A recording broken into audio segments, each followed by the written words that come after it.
Hi, and welcome to Kiss My Comics. My name is John Henry. I've been up for 29 hours because I just bought Skyrim. This is Captain Danny, and tonight's episode is dedicated to my mustache.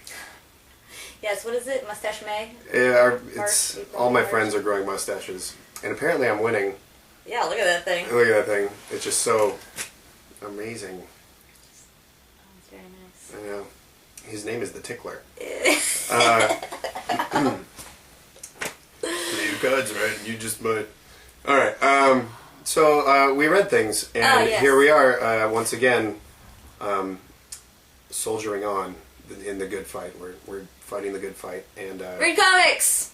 Doing that and talking to you people, whoever you may be, about what we read and such other related topics. Alright, so first, something brand new this week. A very fun, awesome comic called The Dream Merchant. Dream Merchant. You want to go first? I really liked it, and let me just say, I feel like you get a lot in this first issue. I thought it was a really good introductory issue.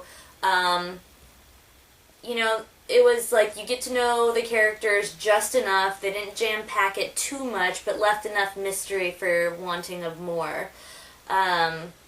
I loved the artwork. It reminded me of old Hobbits or The Last Unicorn, or even a hint of those old Christmas specials with the claymation a little. Just a little touch of that. So that was great. Oh, I did have one complaint. I thought the panels were too dark. The dark panels were a little too dark. And there's a lot of dark panels because he's sleeping a lot. It's a lot of nighttime stuff.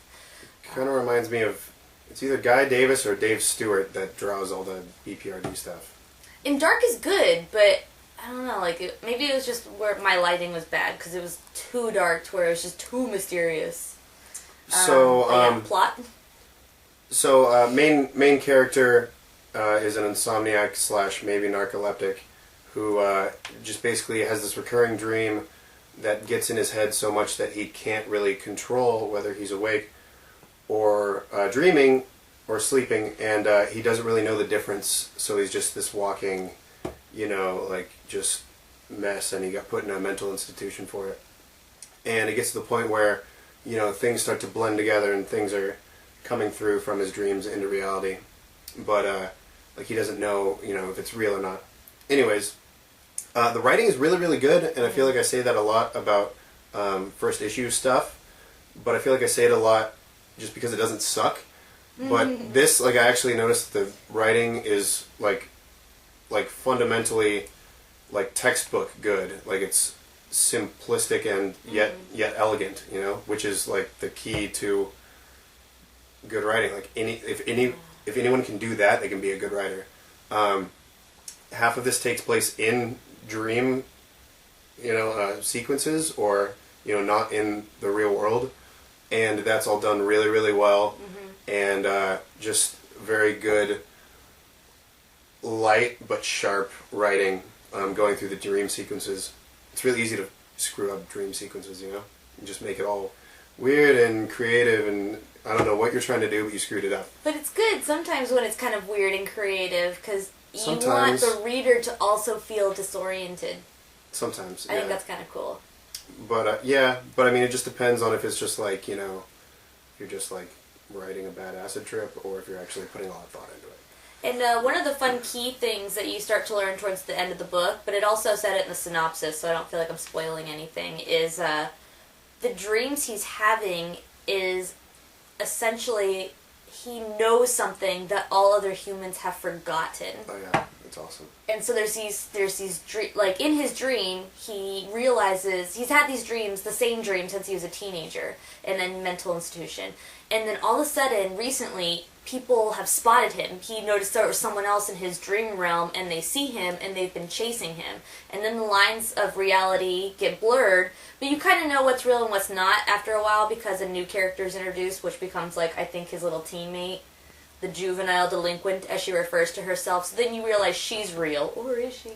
But so then you kind of realize I didn't even think of the or is she. Well, you never know with comic books. Anything can happen. So, I was in love with her instantly. Oh, really? I thought it was kind of annoying that she referred to herself as a juvenile delinquent. I wanted to be sick so that I could be in love with her. Yeah, I didn't even realize she was that young though either. Like, I wonder how old he is. I feel like she was like 18 or 19. Yeah, she must be if she's working in a kitchen at a mental institution. She works at the kitchen, and she's got a huge boner for the mental guy. And he's not really sick. He just can't sleep, and he has bad dreams. yeah, his best friend's a schizophrenic, which something traumatizing happens to him. Willie, right? Was his name? I think. No, his name's William. Ziggy. Ziggy, and we don't know really what happened to him. So I kind of hope in the next issue they tell us, because they were like squishing his head, right? And he looked like he might have been falling asleep. I don't know. Yeah. It could be a dream thing. Anyway, it was a great first issue, really fun. They're on the run, and they also got like the Dream Merchant. See, when you first look at this, you think he's going to be the Dream Merchant, but he's not. They refer to him as like the Traveler in the preview, and he's like some kind of dream guide for the adventure that they're about to go on. I was trying to disassociate it from the Sandman. I know. I often was kind of like thinking about it a little. But I don't know like what his role is. Well, because he even said, "I have many names," and Morpheus used to say that all the time. I have many names. Yeah, but he actually had like a title, and this guy said like he doesn't have a name in the traditional sense. Yeah. But can we backtrack real quick just to the fact that Winslow is the main guy's name? Oh. He's like tolerable, not dangerous, like mental institution guy. Yeah. He's not like super sketchy schizophrenic mental institution guy. He just wants to sleep and be loved. Yeah. Of course, like we all do. I thought it was kind of cheesy when he was like, "She's not my girlfriend." I hate when people say that. Like, why do you have to clarify? But I want her to be. A little cheesy. Cool. Yeah, so that's fun, and it's like extra thick. It is really thick. How much are these? $3.50. So I guess it's. I don't know why it's extra thick. It does. It just feels extra thick. Yeah, when I picked but it up, I was like, it didn't feel like a longer read. But yeah. I don't know. I was very distracted. I was reading around people. Anyway. I read it. Yes, at the coffee shop. Mm-hmm. All right, I read another comic. I'll try to go quick since we really went into detail about that one. The Fall of the House of Usher. This is based off of Edgar. Why can't I never say his name? Edgar Allan Poe story. The artist is Richard Corbin, which some people may know from Hellboy and. Lots of creepy. He did like a ton of horror stuff for creepy. And this is great. Like, I've heard his artwork doesn't always work for every storyline, but it definitely works for this. I absolutely loved it. He's known for really big faces. I think he does a corpse very well. And the storyline was interesting to the point where I didn't really understand what was going on. It was pretty twisted and weird, as is the poetry. It was like this artist who paints, and then I am assuming takes in your soul, kind of all this little... I never read that. I don't know. It was freaking great. It was a really good story. I almost wish, I would actually say this is probably something to wait for collected, because I would have... It's only 2 issues. Oh, it is? Great. Yeah. Yeah, 1 of 2. It'll be great, because it's juicy, it's good, but it's also kind of like I just wanted to know the whole story. I don't want to wait for it, to be honest. I liked it, and the art was really fun and good for that storyline. Other things that came out, Dream Thief. I read it. I wasn't going to talk about it. I really want her to do what she did before we started filming. I don't really remember what I said. Do you remember what I said? It was so entertaining. It started out with a guy who's lame, cheats on his girlfriend, gets really drunk, and then they go to some parties, a bunch of stupid sports references, and it's like, sports references on a comic book, what are you doing? And then they steal him a mask from a museum. He gets really drunk, he kills a bunch of people, kills his girlfriend, but says it's legit for some reason. And then he thinks it's the drugs. He goes, beats up the drug dealer. And then he's like, oh wait, I probably inherited some kind of superpower from my dad. So we'll see where that goes. Yeah. Doomsday 1 came out. I haven't had the pleasure of reading it yet. It looks pretty intense. I like the first page. Because it kind of looks like this picture of, I'm assuming Earth was just taken a photograph. That doesn't really look like a painting. And then it says, "It cannot be! Some say the world will end in fire. Some say in ice. Robert Frost." And then the next page gets really complicated. So it looks like it could be a fun adventure. And I bought... Batman. Helheim. Again, more Star Wars. And... a bunch of Batman. Star Wars are you reading? because Oh, okay. it's This was last week's, actually. because it's like still on the aftermath of Robin. little shit. Little shit? Yeah. I thought you loved Damien. No, I did, but he was a little shit. Damian Wayne, his death. So number 19 of Batman and Robin was Batman and Red Robin. Oh, yeah. Which was amazing because Batman was losing his mind. And now this number 20 is Batman and Red Hood. So I think he's just going to cycle through. Once he gets through all the characters, I don't know what they're going to do with it then, but they're doing this whole thing where the title's going to change. Didn't you say they might be able to Frankenstein him back to life? I don't think they're actually going to go for it. All the Lazarus pits are all dried up. So no Ra's al Ghul, no Damian Wayne. And I totally got number 1 of regular show. Whoa! You will think that's awesome if you've seen the show. This is number that noise 1. I just made. This is number 1. I'm hoping it's going to be just as big as Adventure Time and My Little Pony because I bought like 20 copies with variants. So go to Kiss My Comics on Amazon.com and buy them from me, Captain Danny. Oh man, love regular show. Alright, so and then on John Henry's Why Don't You Love This Book Yet? The Punisher by Garth Ennis. Garth Ennis's run specifically. So, you know, a lot of people think of like big, like famous, you know, Archetypes? No, not archetype. Archaic, no. Archetypes? Iconic. Iconic. Like authors that do these amazing runs on certain books, like all of the first thing that pops in my head is like Brian Michael Bendis's Daredevil, you know, stuff like that. This falls into that sort of category for me. Like this is the best work by one of the best dudes in the business on the best stuff that has ever been done for Punisher ever by anyone.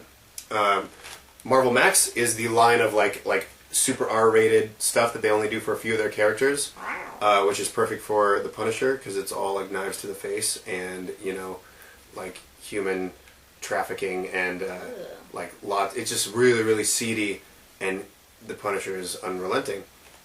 Garth just got really deep into his character, which, I mean, he seems like a really, you know, like one-sided, two-dimensional character. He just gets in so deep. Every volume, there's 10 volumes in Garth's run. Every volume is another mobster or another like big hitman basically being like, you know what, like I have a foolproof plan. I'm going to be the guy that finally takes out the Punisher. And like one of my favorite volumes, this gangster, like he goes, I finally figured out how to get to him. Digs up his dead family. Oh. And videotapes himself urinating all over the skeletons, God. and then sends it to the cops, and basically says, "Come and get me." Another one, he goes to take out a like slave, like human trafficking, like, you know, woman, you know, prostitution, that whole stuff. Like ring from like these Eastern Europeans come down, and they're just like the toughest, you know, tough as nails, like Eastern European, like Slovakian, like dirtballs who will never ever talk. So Frank's sitting there like, well, how could I get a trafficking ring to totally talk and give me all their information? Oh, I know. I'll go buy a book on anatomy and figure out how to take out a person's intestines and string them up in front of them without him dying, and then be able to put them back in after I torture him and get him to talk. It's super good, and it's so dark, and Frank is just the most unrelenting. He goes to Afghanistan and fights like a old, like Cold War war criminal. I mean, it's so good. There's so much, and it's super gnarly, and no one's ever going to beat it. He turned it over to Jason Aaron, and I love Jason Aaron, and I bought the first volume of Jason Aaron's run where it picks off after this, and it's not as twisted. It's not the same. Garth can can do things that other people can't. Yeah. If you don't believe me, read The Boys. It's just so good for you, you know, down, dark, like destroyed, decrepit-minded young people out there like me who were raised by television and like all that stuff. Can you tell us, because I've never been a fan of the Punisher, because I don't understand his motivation. What's his background? He's super basic. Like he doesn't have any powers. I know. And he's not really technically doing anything good. He's a mass murderer. Yeah. The mob like accidentally killed his family, so he's like an ex-cop, ex-Vietnam like black ops dude. And so he just goes rogue and like as a one-man army or one-man like. So he just thought he could do it better. He just goes. It's a one-man war against crime. Period. Wow. And he just doesn't cut any corners, and he just murders everyone. And he's brilliant. And I'm talking like. What's with the skull? Do you know? I don't know. You know, intimidating. There's probably like a story like behind it, like. You know, he like spilled his cereal. And I don't know. Yes. But it's so good, and the cops basically like don't want to take him out. It's kind of like a Batman-y thing. They don't want to take him out because they think he's doing a great job. And also, he doesn't wear a mask, so, and how does everyone know his name is Frank Castle and the Punisher? Like, there seems to be no need for a second name. Well, yeah, I don't know. He chose this you know, title to go behind this like Frank Castle unending sounds force. so dorky. But I mean, it's so good. The very first volume, the first issue of this Punisher Max, he goes to this big mob, like Don's 100th birthday, and all the captains and all the family, all the extended family, the entire like criminal ring is at this 100th birthday party for this guy. And he goes to the party, jumps in, like jumps on the banquet table, shoots old boy in the face, throws a couple knives in the face to these guys, like a couple smoke bombs, jumps out the window, goes out to his big .50 caliber that he has set up on the front lawn, and as they all rush out, he takes out the entire mob ring all at once. And like the rest of the series is all like the mob trying to get themselves back together, and all these other guys just coming after him. I mean, the CIA goes after him, and he just destroys them. It's so good, and no one can touch him, or either that or they don't want to touch him. And I don't know. Garth Ennis did an amazing thing for this character. He's like immortal now to me, when before I really didn't think much of him. No offense, Dolph Lundgren. I still like the 80s movie. Do you know that? 1988? I knew you liked it. I haven't seen it. You know it exists? Yes. Okay. Some people hate it. I don't know. I still think it's better than the Travolta version. Travolta played Punisher? No, Travolta played the bad guy in the new... Even Tom Jane. Tom Jane, I saw your little short that you did. It was kind of cool. But you kind of suck at the Punisher. Sorry. I don't know. Maybe everyone sucks at it. They just haven't done it correctly yet. I guess that's it. That's okay, no more. That was no good. more. We're done. It was a lot. That was long. Ugh. Thanks for joining us today. Definitely pick up The Dream Merchant, because that was super good. If you're into poetry or this artist, it was rad. Totally worth picking up. Or Poe. Or Poe. Dream Thief. Take a pass. Alright, sorry Dark Horse. They can't all be winners. Sorry, I shouldn't have said that. Whatever. Bye. We have opinions, and we really never share the negative ones with you. Yeah, you know what, when we do reviews, we really we're picking hold our back. favorite. We're picking our favorites. I could bash these companies so hard. But we don't, because we love comic books, so we want them to succeed so that we can make money one day doing what we love. And, you know,